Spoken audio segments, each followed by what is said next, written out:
मैं अपने आप को बड़ा पुजारी समझता था, काफी भक्ति करता था मैं अपने जाने में, लेकिन धीरे धीरे मैं बीमार होने लगा। चोरी नहीं करोगे तो धन कहां से आएगा, मारोगे नहीं तो गुंडा कैसे कहलाओगे। हमारे भी यही ख्वाहिश थी, हमने भी वही काम किया।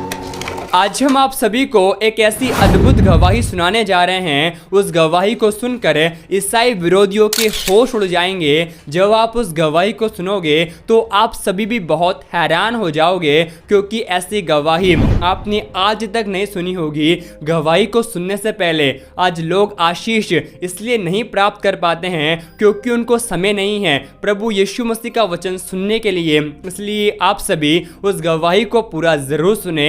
आप सभी उस गवाही को सुन सकते हैं। मैं उसकी गवाही दे रहा हूं आपको, और मैं आपको विश्वास दिलाता हूं कि जो बीमार या कोई भी समस्या हो,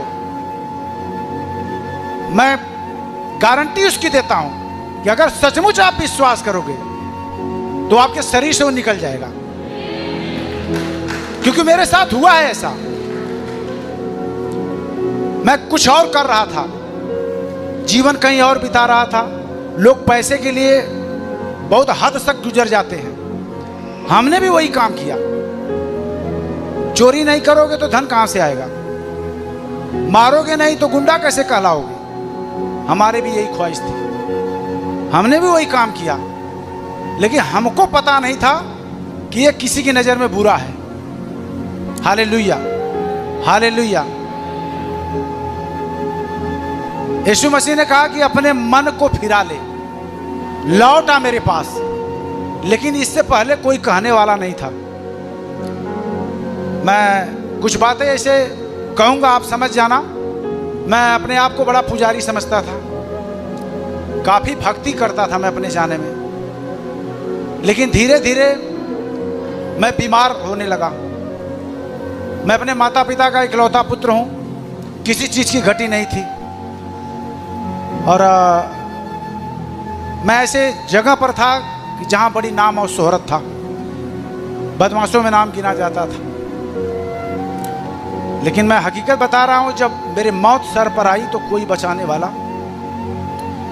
मैं नदी नाला पहाड़ बड़े बड़े मंदिर मज़ारों में गया, जो चाहा, जो जिन्होंने चाहा मैं उनको दिया, चढ़ाया, पैसा से लेके जो भी।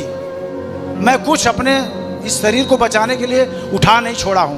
मैं आपसे सच सच कहता हूं, अगर कोई विश्वास न करे तो मेरे गांव में भी जाके पूछ सकता है, इसमें से मैं झूठ नहीं बोल रहा हूं।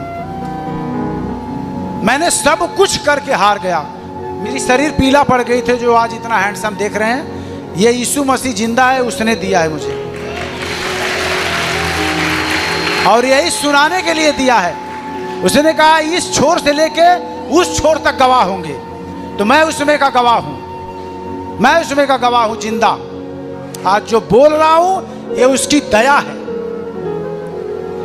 मैं 12 लाख का दवा खाया हूं, 12 लाख का।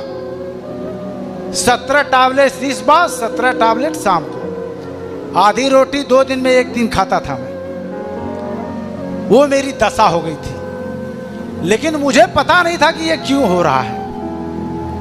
सबको तो कर लिया, पुजारी भी बन लिया, पहाड़ों पर चला गया, बाबा को बुला लिया, ओझाई करवा लिया, सारे भूत को भी पकड़ लिया, लेकिन एक भी बाल टेढ़ा नहीं हुआ, और मेरा कदम मौत की तरफ। सबसे बड़ी बात कि मैं 9 महीना रात दिन मिलाकर सोया नहीं था, 9 महीने तक इसी तरह ताकता था मैं। रात को सब लोग सो जाते थे, मैं अपने बच्चों का मुंह देखकर ऐसे ही पूरी रात बीत जाता था। सुबह उठकर खेत की तरफ जाता था, इतनी घबराहट होती थी कि लगता था कि अब अभी प्राण निकल जाएगा। फिर घर आता था, बाजार जाता था, डॉक्टरों का नाम पूछता था। लोग बड़े बड़े डॉक्टरों का नाम बताते थे, मैं उनको जाकर दिखाता था, डॉक्टर साहब मेरी ये समस्या है। तो कोई ड्रग्स की गोली 125 कोई खाया होगा तो उसको मालूम होगा 125 ml कितना होता है। अगर 1 हफ्ता कंटिन्यू खा लो तो ये ब्रेन सुन्न हो जाएगा। मैं कई महीने तक वो खाया, कोई असर नहीं, आंख बंद ही नहीं होती थी। मैंने इतनी बुरी परिस्थिति में था, कोई सूझ नहीं रहा था, कोई रास्ता नहीं सूझ रहा था, न कोई पीर पैगंबर साधु महात्मा कोई काम आ रहा था मेरे। लेकिन एक व्यक्ति, ये जो नाम है यीशु नाम, ये सच सच मैं कहता हूं कि ये धरती के ऊपर आकाश के नीचे सिर्फ एक ही नाम है जिससे पापी पाते हैं उद्धार। उस पापी में मैं एक पापी था, लेकिन मुझे ये पता नहीं था कि मैं पापी हूं। मैं बड़ा धर्मी समझता था अपने आप को। किसी ने बताया, मैं चर्च में जाकर जब बैठा देखा वहां क्या लिखा हुआ था, यीशु मसीह का एक वचन लिखा हुआ था। किसी ने मुझे कुछ बताया नहीं था। वहां लिखा हुआ था कि हे सब परिश्रम करने वालों, बोझ से दबे हुए लोगों, मेरे पास आओ, मैं तुम्हें विश्राम दूंगा। अरे मैं तो आराम खोज रहा हूं, किसी ने नहीं दिया। यहां लिखा हुआ कि मैं तुम्हें विश्राम दूंगा। कैसे विश्वास होगा कि तू मुझे विश्राम देगा? मैंने तो इतने लोगों को अपना माँ, अपना बाप, अपना पीर पैगंबर बना लिया, किसी ने साथ नहीं दिया। तू कह रहा है कि मेरे पास आ। मैं हकीकत बता रहा हूं आपसे सच सच कि मैं अपने पत्नी का, कहते हैं ना जब मौत सर पे मंडराती है तो किसी को अनुभव हो जाता है कि अबे मरने वाला है। मैं अपने पति का चेहरा रात को पत्नी का देखा, मैंने कहा अब इसको भी लगता है कि मैं मर जाऊंगा। इसलिए कह रही है कि कोई कुछ कह रहा है तो कह रही है कि चलो वहां चलते हैं। मैं उसका दिल रखने के लिए सच सच बता रहा हूं कि चर्च में गया था कि मरने के बाद कहीं ये दोष न लगा दे कि मैंने एक बार कहा और उन्होंने कहा नहीं तो आज बच जाती। मैं वहां गया, पत्नी को दिखाया कि देखो लोग बैठे हुए हैं। मैं सही बता रहा हूं कि एक एक बातों पर ध्यान देना ये परमेश्वर का शब्द है। एक शब्द मैं बता रहा हूं ना, एक वचन आपको बचाने के लिए काफी है। उस पहाड़ों को ढाने के लिए एक वचन काफी है। जिस तरह वो वचन मेरे हृदय में आया, मैं बता रहा हूं विश्वास तो नहीं था कि ये मुझे बचाएगा। मैं वो दिन बिताकर घर चला गया। मैंने कहा चलो हो गया तुम्हारी वाली? बोले हाँ चलो हो गया। लेकिन 4-6 दिन के बाद फिर संडे आता है ना, तो किसी को चिंता होती है कि यार चर्च चलना है, यार कोई काम नहीं करना। लेकिन मुझे वो पता नहीं था। लेकिन मैं सही सच सच बताता हूं कि परमेश्वर ने कहा कि एक दूत है जो तुम्हारे पीछे चलता है। वह स्वर्ग से परमेश्वर की ओर से आता है। और जब रविवार आया, जब 9 बजा, तो कोई मेरे कान में कहता था कि आखिर में तू घूमेगा ही ना यहाँ वहां, चल चर्च में। मैं अपनी पत्नी को बोला चल नहा ले, एक बार फिर चलते हैं। मैं फिर गया उसके साथ। 4 बार वहां गया। एक मुर्दे व्यक्ति को सोए हुए देखा। उसके अंदर ब्राउन टीबी थी। जो हड्डी के अंदर मज्जा होती है वो खत्म हो जाती है, वो कीटाणु खा जाते हैं। उसके अंदर ताकत नहीं थी, ऐसे लेटा था, पेचू से रेफर था वो। उसकी पत्नी बाहर रो रही थी। मैंने कहा देखो ये आंसू बहा रही है, वहां उसकी सांस निकलने वाली है। ये पागल है कि औरत है, वो मरने वाला लेके घर जाना चाहिए ना उसको। अपनी पत्नी को दिखाया, देखो यहाँ क्या है, यही तो है। बोले सर चलो ठीक है कोई बात नहीं। 5वें हफ्ते में जब मैं गया तो उस व्यक्ति को चलते हुए मैंने देखा। चलते हुए जब मैंने देखा, उसने कहा कि मैं आज 7 रोटी खाया हूं। मैंने कहा अगर ये मुर्दा जिंदा हो सकता है तो यीशु मुझे क्यों नहीं जिंदा करेगा? मैं आपसे सच सच कहता हूं कि मैंने जाकर उस फोटो पर ताका, कहा अगर तू मेरा बाप है, अगर तूने धरती को बनाया है तो मुझे जिंदा करके दिखा। मैं पक्का है कि मैं तेरा चेला बन जाऊंगा और तेरी सेवा करूंगा। मैं किसी को नहीं जानूंगा। मैं हकीकत आपसे बताता हूं। विश्वास, वो कहता है विश्वास कर तब तू मेरी महिमा को देखेगा। और पास्टर जी कहते हैं ना बाइबल डेली पढ़ना। मुझे पता नहीं था वो चीज लिखा हुआ था, ये सब परिश्रम करने वाले बोझ। किस चीज का बोझ था मुझे भी नहीं पता। मेरा पाप जो मैंने गाली दिया, मैं दिन भर में 500 गाली देता था। बदमाशों का काम क्या है? गाली देना, मारना, लूटना। मैं वही काम करता था। मैं अपने आप को बड़ा धर्मी समझता था। दिन भर झूठ बोलता था। हाँ, किसी बहन बेटी के ऊपर गलत निगाहें डालता था। ये पाप नहीं है, ये पाप की श्रेणी में आता है, लेकिन मुझे पता नहीं था। जब मैं नया नियम पढ़ने लगा तो मैं हकीकत बता रहा हूं आपसे, जब उसको पढ़ता था कि व्यभिचार मत करना, बाइबल फेंक देता था। अरे इसमें ऐसे कैसे लिखा है, परमेश्वर ऐसे कहता है। फिर दूसरे दिन उठाता था, उसमें लिखा था चोरी मत करना। अरे हम तो रोज चोरी करते थे। मैं बता रहा हूं कि मैं धीरे धीरे वो चीज मेरे अंदर जाने लगी। मैंने जो चीज देखा है उसका मैं अनुभव आपको बताता हूं कि जब बाइबल आप पढ़ते हो ना, इसमें से किरण निकलती है, वो ताकत निकलती है जो आपके शरीर में जाती है, और वही है जो आपको चंगा करती है। और मैंने अपनी आंखों से उसे देखा है। फिर मेरा धीरे धीरे उसमें विश्वास जाने लगा कि यार लगता है कि मैंने सब कुछ तो कर ही लिया है, तो इसको भी करके देख लेते हैं। पर यह पता नहीं था कि ये जाति धर्म से अलग है। बाद में मालूम हुआ। हमने कहा पहले जान तो बचाओ, फिर बाद में देखते हैं जो होगा। तो हमारे साथ हमारे गांव में बहुत लोग जाते थे, लोग धीरे धीरे छोड़ दिए, हम उसी में लिपटे रह गए। लिपटने का मतलब ये हुआ कि पास्टर जी बोलते हैं, पास्टर जी के ऐसा नहीं है, वो रोज जो बोलते हैं उसमें से एक चीज आप ग्रहण कर लो। मैं नजदीक से मैं गवाही मैं दिन भर बताऊंगा, आप दिन भर सुनोगे, इतनी मेरे पास है। लेकिन मैं थोड़ा थोड़ा बता रहा हूं आपको विश्वास जताने के लिए कि जो ब्रदर बोलते हैं उस बातों पर हमें ध्यान देना चाहिए कि आखिर में वो क्या कह रहे हैं। वो कह रहे हैं स्वर्गदूत होते हैं, तो आपको विश्वास करना है स्वर्गदूत होते हैं। और मैं आपको विश्वास दिलाता हूं कि स्वर्गदूत हैं, वो हमारे साथ साथ चलते हैं। मैंने अपनी आंखों से देखा है, उस पर मैं विश्वास करके बता रहा हूं आपको कि जब ब्रदर बोलते थे कि आप बाइबल पढ़ो, अब्राहम से परमेश्वर ने वादा किया था और अब्राहम से परमेश्वर रूबरू बातें करता था। मैंने विश्वास जताया कि अगर तू इनसे बातें करता है जो तेरी अगुवाई करते हैं, तो मैं भी तो वो हूं जो अपने पापों को आज मान रहा हूं। मैं चोरी करना छोड़ दिया, गाली देना छोड़ दिया, तो क्या प्रभु तू मुझसे भी बातें करेगा?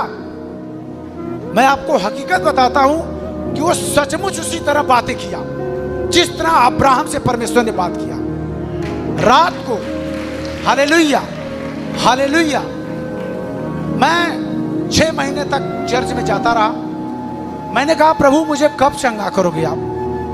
मेरी पत्नी कहती थी वो आप चंगे हो रहे हो क्योंकि आपका शरीर पीला था, वो काला हो रहा है। हमने कहा मुझे ये तसल्ली दिला रही है कि तुम मरो ना। हाँ, हमने कहा अच्छा चलो ठीक है। लेकिन मैं जाता था, कहता था प्रभु तू मुझे कब चंगा करेगा? एक दिन जो विश्वास मेरे अंदर था कि जो वो बोलता है वो पक्का कि मेरे साथ होगा। मैं रात को सोया हुआ था, प्रभु ने आकर उसी तरह मुझसे कहा कि आज तू चंगा हो गया। आप सभी इस वीडियो को अभी छोड़ के ना जाए, आप सभी इस वीडियो को पूरा जरूर देखें। जैसा कि आपने वीडियो में देखा कैसे प्रभु यीशु मसीह के दास ने अपने जीवन के अद्भुत गवाही को दिया, और प्रभु यीशु मसीह का वचन कहता है परमेश्वर ने इस जगत के मूर्खों को, तुच्छों को, जो है भी नहीं है उनको चुन लिया है ताकि जो हैं और अपने आप में घमंड करते हैं उन्हें लज्जित कर सके। प्रभु यीशु मसीह का वचन इस बात को कहता है, यीशु मसीह इस संसार में धर्मियों को बचाने के लिए नहीं बल्कि पापियों का उद्धार करने के लिए आया है। जो लोग इस संसार की गंदगी में पड़े हुए हैं, यीशु मसीह के नाम का जो लोग विरोध करते हैं, उनसे हमारा प्रभु यीशु मसीह बहुत प्यार करता है और परमेश्वर की इच्छा यह है कि वो भी बचाया जाए। जो लोग आपका विरोध करते हैं, जो लोग आपको सताते हैं, परमेश्वर की इच्छा यह है आप उनके लिए प्रार्थना करें और एक दिन वो भी जो आपको सता रहे हैं वो भी यीशु मसीह के नाम का प्रचार करेंगे। क्योंकि पौलुस भी एक समय यीशु मसीह के नाम का विरोधी था। जब परमेश्वर का अनुग्रह पौलुस के जीवन के ऊपर आ सकता है तो जितने भी मसीह विरोधी हैं उनके जीवन को भी परमेश्वर बदलने की सामर्थ्य रखता है। बस आपको अपने जीवन में जब यीशु मसीह पर विश्वास करने की वजह से लोग आपका विरोध करते हैं, लोग आपको ताने मारते हैं, लोग आपके जीवन में झूठी झूठी बातें कहते हैं, उस समय डरे नहीं बल्कि परमेश्वर के वचन पर दृढ़ भरोसा करें, क्योंकि आपका परिश्रम प्रभु यीशु मसीह में व्यर्थ नहीं है। परमेश्वर की इच्छा यह है कि हम अनंत जीवन के अधिकारी बने। और प्रभु यीशु मसीह का वचन साफ साफ कहता है, चोर और किसी काम के लिए नहीं बल्कि चोरी करने के लिए, घात करने के लिए और नष्ट करने के लिए आता है। हमारा यीशु मसीह इस जगत में इसलिए आया है कि हम जीवन को पाए और बहुतायत के जीवन को प्राप्त करें। अगर आप अभी तक यीशु मसीह पर विश्वास नहीं करते तो आज ही आप यीशु मसीह पर विश्वास कीजिए, क्योंकि प्रभु यीशु मसीह का वचन कहता है, इस संसार में दूसरा और कोई नाम नहीं जिसके द्वारा हम उद्धार को, साल्वेशन को प्राप्त कर सकते हैं। एकमात्र सच्चा यीशु मसीह का नाम है जिसके द्वारा हम अनंत जीवन को प्राप्त कर सकते हैं। अगर